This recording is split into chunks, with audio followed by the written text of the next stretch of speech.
Francesca அல்பானிஷை ஐநாவினுடைய காசாவுக்கான தூதுவர் என்கிற பதவியிலிருந்து ரிமூவ் பண்ணணும்னு அமெரிக்காவினுடைய அதிபர் டொனால்ட் ட்ரம்ப் 2 நாட்களுக்கு முன்பாக சொல்லியிருந்தார்.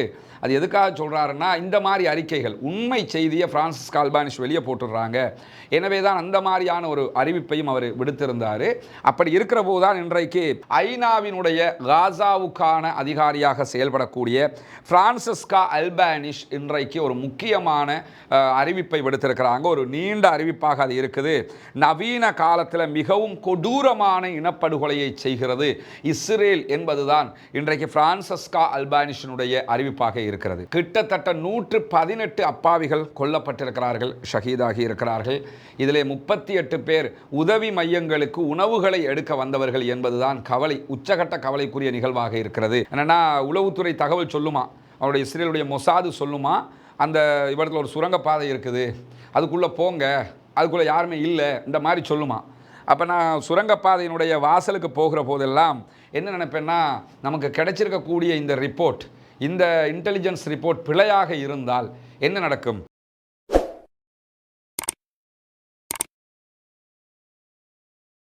அஸ்ஸலாமு அலைக்கும் வரஹ்மத்துல்லாஹி வபரகாத்துஹு. அன்பிற்கினிய சகோதர சகோதரிகளே, நம் அனைவர் மீதும் ஏக இறைவனுடைய அமைதியும் கருணையும் உண்டாகட்டுமாக என்கிற உயரிய பிரார்த்தனைகளோடு பாலஸ்தீனத்தினுடைய காசா பகுதிகளில் அக்டோபர் 7, 2023 அன்று ஆரம்பித்த இஸ்ரேலிய ஆக்கிரமிப்பு இராணுவத்தினுடைய தாக்குதல்கள் 636வது நாளாக இன்றும் தொடர்ந்து கொண்டிருக்கக்கூடிய இந்த சந்தர்ப்பத்தில் இன்றைய தினம் இஸ்ரேலுடைய பொருளாதார மற்றும் தொழிற்துறை அமைச்சர் ஒரு முக்கியமான அறிவிப்பை விடுத்திருக்கிறார், கோரிக்கை வைத்திருக்கிறார்.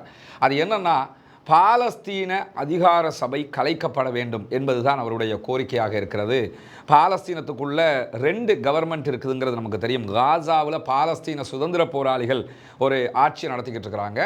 ஏற்கனவே 2016 நடைபெற்ற தேர்தல்களில் வெஸ்ட் பேங்க்லையும் மேற்கு கரை பகுதிகளிலையும் அவங்க தான் ஜெயிச்சாங்க. ஆனாலும் மேற்கு நாடுகளும் இஸ்ரேலும் அவர்களிடத்தில் ஆட்சியை கொடுக்க மறுத்து மஹமூது அப்பாஸ் என்கிற ஒரு பொம்மை இடத்துல ஆட்சியை கொடுத்து வச்சிருக்கிறாங்க. அவர் தான் அங்கே ஆட்சியில் இருக்கிறார். இந்த நிமிடம் வரைக்கும் அவர் தான் நான் பாலஸ்தீனத்தினுடைய அதிபர் என்று சொல்லிக் கொண்டிருக்கிறார். இந்த பாலஸ்தீன அதிகார சபை கலைக்கப்பட வேண்டிய தருணம் இதுதான் என்கிறார் இஸ்ரேலுடைய பொருளாதார மற்றும் தொழிற்துறை அமைச்சர் நிர் பர்கத். ஏன் இது அவர் சொல்கிறாருன்னு சொன்னால், இருக்கிற ஒரே ஒரு பிடிமானம் அது மட்டும்தான், அதையும் அவங்க கலைச்சிட்டாங்கன்னு சொன்னால் சர்வதேச நாடுகளோடு தொடர்பு கொள்வதற்கான எந்த விதமான அடிப்படைகளும் அவர்களிடத்தில் இருக்காது என்கிற காரணத்தினால தான் இந்த கருத்துக்களை அவர் வெளியிட்டிருக்கிறத நம்ம பார்க்க முடிகிற அதே நேரத்தில் இன்றைய நாளில் கிட்டத்தட்ட 118 அப்பாவிகள் கொல்லப்பட்டிருக்கிறார்கள், ஷஹீதாகி இருக்கிறார்கள். இதிலே 38 பேர் உதவி மையங்களுக்கு உணவுகளை எடுக்க வந்தவர்கள் என்பதுதான் உச்சகட்ட கவலைக்குரிய நிகழ்வாக இருக்கிறது. 118 பேர் இன்றைய நாளில் கொல்லப்பட்டிருக்கக்கூடிய நேரத்தில் 200க்கும் மேற்பட்டவர்கள் படுகாயம் அடைந்திருக்கிறார்கள்.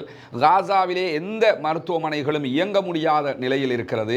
இந்தோனேஷிய மருத்துவமனையினுடைய நிர்வாக இயக்குனர் நேற்றைய தினம் அவரும் அவருடைய குடும்பமும் மொத்தமாக கொல்லப்பட்டிருக்கிறார்கள், ஷஹீதாகி இருக்கிறார்கள். இப்படி தொடர்ந்து காசாவில் அழிவுக்கு மேல் அழிவு இடம்பெற்று வரக்கூடிய நேரத்தில் இன்றைய நாளில் மேற்கு கரை பகுதிகளில் 41 பேரை கைது செய்திருப்பதாக இன்றைக்கு இஸ்ரேலிய ஆக்கிரமிப்பு இராணுவம் அறிவித்திருக்கக்கூடிய காட்சிகளையும் நம்ம பார்க்க முடிகிறது. ஏன்னா தொடர்ந்து பாலஸ்தீன மக்களை மேற்கு கரையில் கைது பண்ணுறாங்க, காசாவுக்குள்ளே கொன்று குவிக்கிறாங்கங்கிறத நம்ம கவனிக்க முடிகிற அதே நேரத்தில் இன்றைய நாள் அதிர்ச்சியான ஒரு செய்திக்கு மேலதிகமான விளக்கத்தை பாலஸ்தீன விடுதலை அமைப்பு இன்றைக்கு வெளியிட்டிருக்கிறத நம்ம பார்க்க முடியும். இங்கே நீங்கள் பார்க்கலாம், இது அல் ஜசீரா வெளியிட்டிருக்கக்கூடிய ஒரு புகைப்படம்.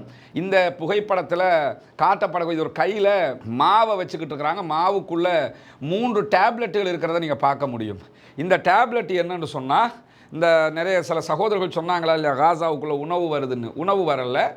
அமெரிக்காவும் இஸ்ரேலும் சேர்ந்து காசா ஹியூமானிட்டேரியன் ட்ரஸ்ட்டுன்னு சொல்லி ஒன்று உருவாக்கி நாங்களே குண்டையும் போடுவோம், நாங்களே சாப்பாடும் கொடுப்போம் என்கிற விதமாக சில வேலைகளை செஞ்சுக்கிட்டு இருக்கிறாங்க. அந்த குரூப்பு என்ன பண்ணுதுன்னு கேட்டால், மாவு கொடுக்குறாங்க, கோதுமை மாவு கொடுக்குறாங்க. கோதுமை மாவுக்குள்ளாக இந்த டேப்லெட்டுகள் இருக்கிறது. காசாவினுடைய சுகாதார அமைச்சகமும் அதே போன்ற ஐநாவினுடைய காசாவுக்கான பிரிவும் இன்றைக்கு வெளியிட்டிருக்கக்கூடிய அறிக்கையில் என்ன சொல்கிறாங்கன்னா, உச்சகட்ட போதையை உண்டாக்கக்கூடிய மாத்திரைகள் இதிலே கலக்கப்பட்டிருக்கிறது.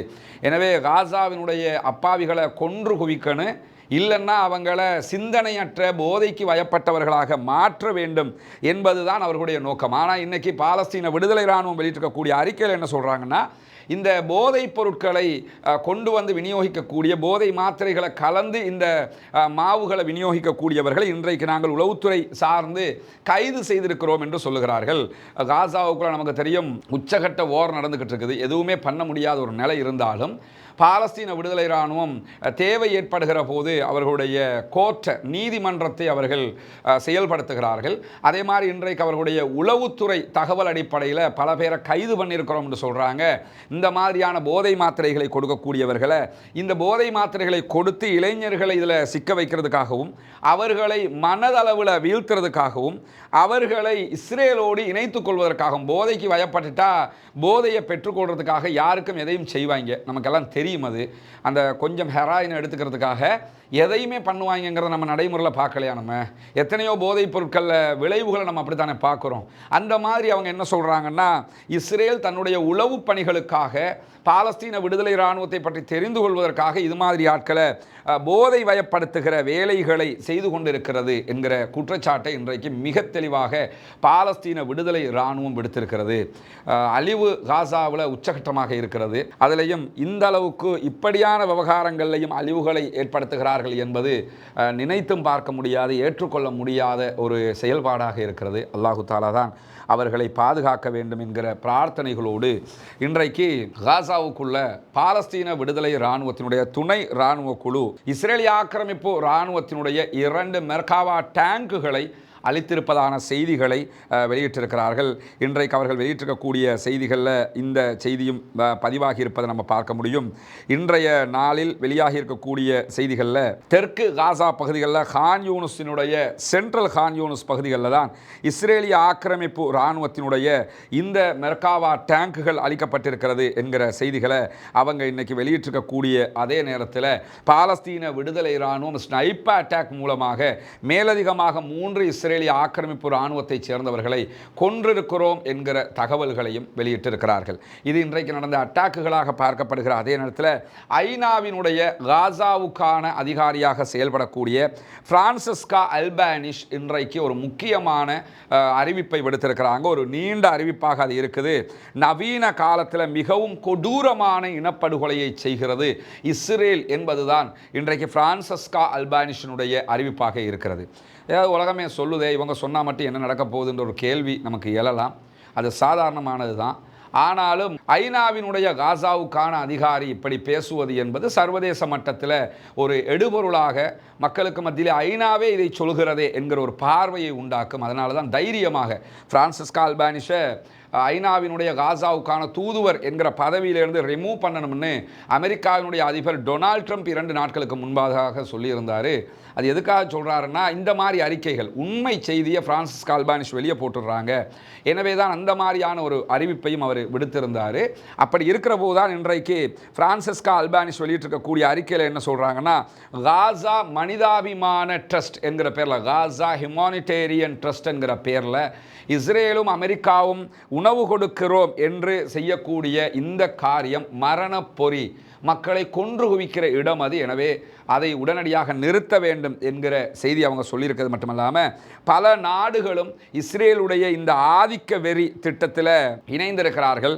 எனவே நீங்கள் இதற்கு ஆதரவளிக்கக்கூடாது, உடனடியாக பாலஸ்தீன மக்களை காப்பாற்றுவதற்கு முன்வர வேண்டும் என்று ஒரு மனிதாபிமான கோரிக்கையை விடுத்திருக்கிறது மட்டுமல்லாமல் காசா பகுதிகளில் இருக்கக்கூடிய நிலைமை எல்லை தாண்டி போய் இருக்கிறது, இஸ்ரேல் மீது முழுமையான ஆயுத தடையை கொண்டு வர வேண்டும் என்கிற கோரிக்கையும் பிரான்சிஸ்கா அல்பானிஷ் இன்னைக்கு வெளியிட்டிருக்கிறது மட்டுமல்லாமல் ஹெரேட்ஸ் நியூஸ் பேப்பர், இது இஸ்ரேலுடைய நியூஸ் பேப்பர், இது அல் ஜசீராவோ அல்லது பிரஸ் டிவியோ மற்ற மாதிரியான பத்திரிகைகள், அதாவது காசாவுக்கு ஆதரவான பத்திரிகை என்று சொல்லி யாரும் சாடி விட்டு போக முடியாது. இஸ்லாத்தை ஏற்றுக்கொண்ட ஏழை சகோதர சகோதரிகளுக்கான 14 வீடுகளை அமைக்கிற ஒரு பணியை நம்ம செஞ்சு வர்றோம். நம்முடைய யூடியூப் சேனல் மூலமாக நம்முடைய வீடியோக்களை பார்க்கக்கூடிய சகோதரர்களுக்கு இந்த செய்திகளை நம்ம கொண்டு போய் சேர்க்கிறோம். அவர்கள் தரக்கூடிய உதவியால் தான் இவ்வளவு நம்ம செஞ்சுருக்கிறோம். இப்பொழுது 5 வீடுகள் முழுவதுமாக தயாராகிவிட்டது, அல்ஹம்துலில்லாஹ். இங்கே நீங்கள் பார்க்கலாம், டோட்டல் கம்ப்ளீட்டாக இந்த வீடுகளை நம்ம முடிச்சு வச்சுருக்கிறோம். இங்கெல்லாம் நீங்கள் பார்க்கலாம், எல்லாமே சரி செய்யப்பட்டிருக்கிறது. எதிர்வருகிற சண்டே இன்ஷா அல்லாஹ் நம்ம வந்து இது அவர்களுடைய கைகளை நம்ம ஒப்படைச்சிருவோம். இந்த வீடுகள் எல்லாம் நீங்கள் தந்த உதவிகளை கொண்டு, இறைவனுக்காக நீங்கள் செய்த தான தர்மங்களை கொண்டு தான் செய்யப்பட்டிருக்கிறது. அல்ஹம்துலில்லாஹ்னு முழுவதுமாக ஒரு வீட்டுக்கு தேவையான கிச்சன், பாத்ரூம் எல்லாமே முழுமைப்படுத்தப்பட்டதாக ஒரு வீட்டை தான் நம்ம செஞ்சுருக்கிறோம். கிட்டத்தட்ட ஒரு வீட்டை நம்ம முடிக்கிறதுக்கு இலங்கை பணத்தில் 25 லட்சங்கள் நமக்கு செலவாகி இருக்குது. அல்ஹம்துலில்லாஹ்னு சொல்லி 5 வீடுகளை கட்டி இருக்கிறோம். இன்னும் 9 வீடுகள் கட்ட வேண்டி இருக்கிறது. அதில் முதலாவது கட்டமாக ஒரு 3 வீடுகள் கட்டுவதற்குரிய இடமும் நம்ம எடுத்திருக்கிறோம். இந்த வீடுகள் கட்டுவதற்குரிய பணங்கள் அத்தனையும் சிறுக சிறுக உங்கள் வழியாக சேமிக்கப்பட்டது. அல்ஹம்துலில்லாஹ்னு சொல்லி நீங்கள் தந்த பணங்களில் இன்னும் எங்கள் கைவசம் கிட்டத்தட்ட ஒரு 6.5 லட்சம் பணம் இருக்கிறது இலங்கை பணத்தில். அதை வைத்து கொண்டு தான் அடுத்த 3 வீடுகளை கட்டுகிற அந்த பணியை நம்ம ஆரம்பிக்கிறோம். என்ன நம்பிக்கையில் ஆரம்பிக்கிறோம்னா, இறைவன் அருளால் மக்கள் உதவுவார்கள் என்கிற நம்பிக்கையில் தான் நம்ம ஆரம்பிக்கிறோம். இதற்குரிய வரவு செலவு கணக்குகள் அத்தனையும் ப்ராப்பராக நம்ம செஞ்சு வச்சுருக்கிறோம். யாரும் அதை வந்து திறந்த புத்தகமாக அறிந்து கொள்ளுகிற விதமாகத்தான் அந்த ஏற்பாடுகள் எல்லாமே நம்ம செஞ்சு வச்சுருக்கிறோம். எனவே நம்முடைய இந்த பணிகள் இறைவனுக்கானது, நம்முடைய இந்த பணிகள் மறுமைக்கானது, நம்முடைய இந்த பணிகள் மக்களுக்கானது. எனவே மக்களுக்கு செய்யக்கூடிய இந்த பணிகளால் மறுமையில் வெற்றி பெற வேண்டும் என்கிற நோக்கத்தில் தான் இதெல்லாம் நம்ம பண்ணியிருக்கிறோம். இந்த பணிக்காக உதவி செய்த அத்தனை பேருக்கும் ஜஸாக்குமுல்லாஹு ஹைரா. ஒரு சகோதரி அண்மையில் எனக்கு ஒரு 5000 ரூபாய் பணம் அனுப்பியிருந்தாங்க. அவங்க அனுப்பினவங்க எனக்கு ஒரு கடிதத்தை கையால் எழுதி அதை ஃபோட்டோ பிடிச்சி வாட்ஸ்அப்பில் அனுப்பிச்சிருந்தாங்க. அதில் தான் ஒரு விதவை என்றும் தன்னிடத்தில் இருக்கக்கூடிய பணம் இவ்வளவு தான் இருக்கிறது, இதையும் இதில் இணைத்து கொள்ளுங்கள் என்று சொல்லி அனுப்பியிருந்தாங்க. ஒரு நெகிழ்வான ஒரு கடிதமாக நான் அதை பார்த்தேன். அல்லாஹ் அவர்களுக்கும் அருள் புரிய வேண்டும். இப்படி சொல்ல போனால் இதற்கு உதவியவங்க என்று சொல்லி பல பேரை சொல்ல நிறைய காரியங்கள், இதுக்கு எல்லாவற்றுக்குமே மக்கள் உதவியை கொண்டு தான் நம்ம செஞ்சுருக்கோம். எனவே வாங்க நம்ம அடுத்த வீடுகள் எங்கே கட்டப்போகிற மீதி 3 வீடுகள்ங்கிறத போய் பார்ப்போம். நம்ம ஏற்கனவே அங்கே 5 வீடுகள் கட்டியிருக்கிறோம் அல்லாஹ்வோட உதவியில். இப்போ இந்த பகுதியில் நம்ம வந்து 3 வீடுகள் கட்டுறதுக்குரிய லேண்டு நம்ம எடுத்திருக்கிறோம். ஒரு வீட்டுக்கு கிட்டத்தட்ட 6 பர்ச் அளவுக்கு காணி இடம் கொடுக்குறோம் நம்ம. எனவே இதற்குரிய உதவிகளும் நாங்கள் உங்கள்கிட்ட மட்டும்தான் எதிர்பார்க்க முடியும் இறைவனுடைய உதவியால்.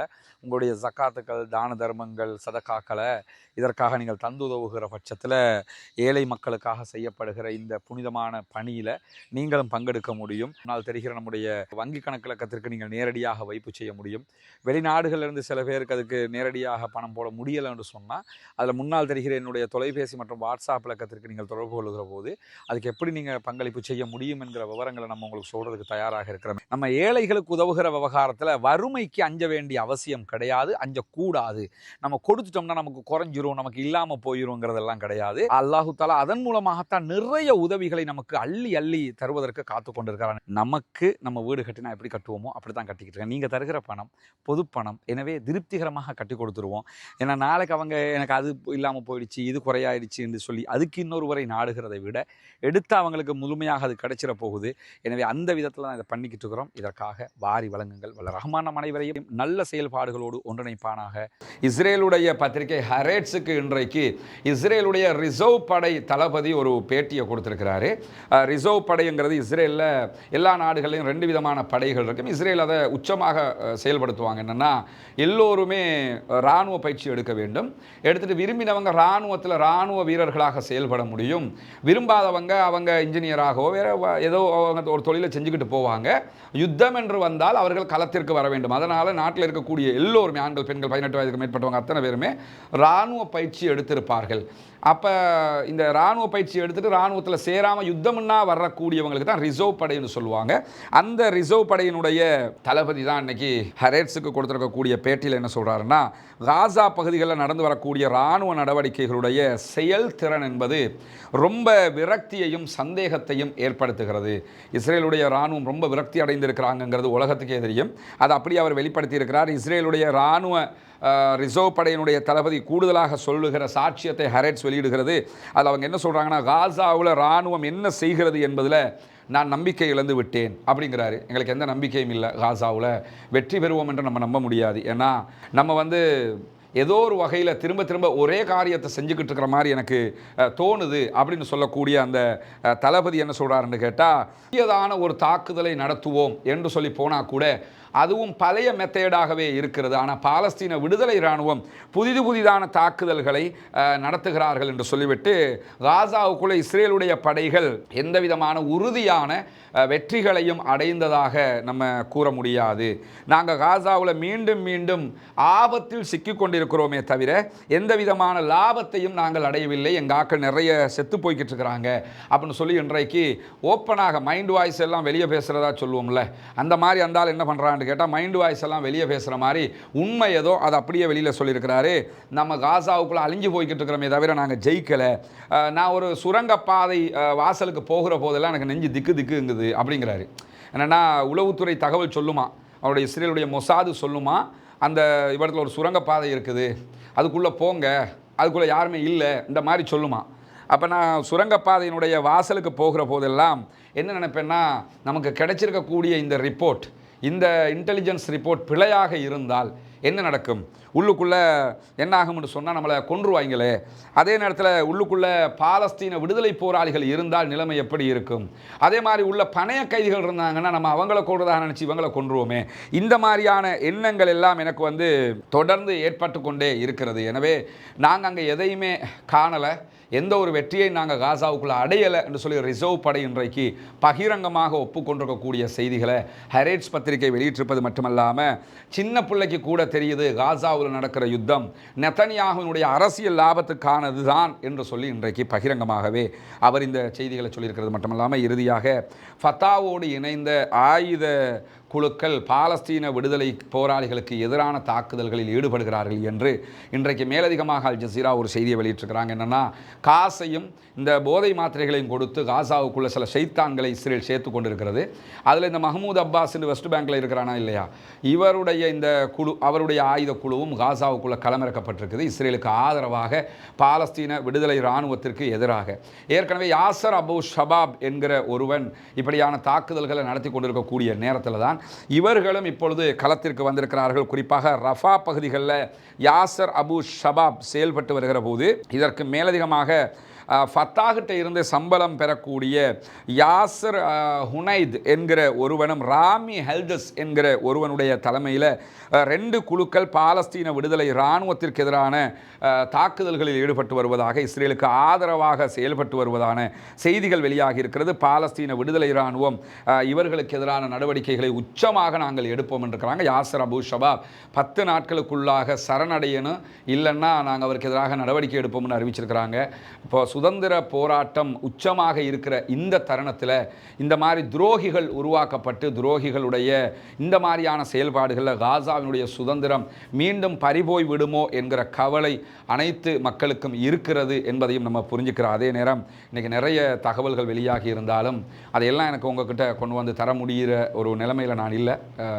ரொம்ப அதிகமான ஒரு ஃபீவரில் நான் பாதிக்கப்பட்டிருக்கிறதுனால முடிஞ்ச வரைக்கும் செய்திகளை கொண்டு வந்து தரணுங்கிறதுக்காகவும், இந்த செய்திகளை நம்ம தராமல் விடுகிற போது அந்த மக்களுக்கான ஒரு பிரார்த்தனை, ஒரு நாளைக்கான பிரார்த்தனை கூட இல்லாமல் போயிடக்கூடாது என்கிறதுனாலையும் தான் இன்றைக்கும் ரொம்ப சிரமம் எடுத்து இந்த செய்திகளை நான் உங்ககிட்ட கொண்டு வந்து தந்திருக்கிறேன்.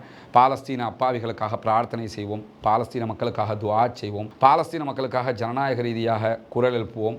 அதே நேரத்தில் என்னுடைய ஃபீவரும் என்னுடைய காய்ச்சலும் குணம் பெற வேண்டும் என்று சொல்லி அல்லாஹ்விடத்தில் பிரார்த்தனை செய்யுங்க. நிறைய சகோதரர்களுக்கு கால் பண்ணியிருக்கிறாங்க, அதே மாதிரி மெசேஜ் போட்டுக்கிறாங்க. நான் எதுக்குமே ரிப்ளை பண்ணலை, என்னால் முடியல, அதனால் பண்ணலை, தப்பாக எடுத்துக்கிறாதீங்க. அதே நேரத்தில் பாலஸ்தீன அப்பாவிகளுக்கு இந்த அநியாயத்தை செய்து வரக்கூடிய இஸ்ரேலிய ஆக்கிரமிப்பு இராணுவத்திற்கு எதிராக தொடர்ந்தும் குனூத்து நாசிலாவை ஓத மறந்து விடாதீர்கள். குனூத்து நாசிலா என்றால் என்ன, எப்படி அதை ஓத வேண்டும் என்கிற விவரங்கள் நம்முடைய ரஸ்மினமயசி நியூஸ் என்கிற சேனலில் இருக்கிறது. பார்க்காத சகோதரர்கள் அதில் அந்த வீடியோவை பார்த்துட்டு நீங்கள் பிரார்த்தனை செய்ய முடியும். பாலஸ்தீன மக்களுக்காக ஜனநாயக ரீதியாகவும் குரல் எழுப்புவோமாக. வாஹிர் தஅவானா அல்ஹம்துலில்லாஹி ரப்பில் ஆலமீன்.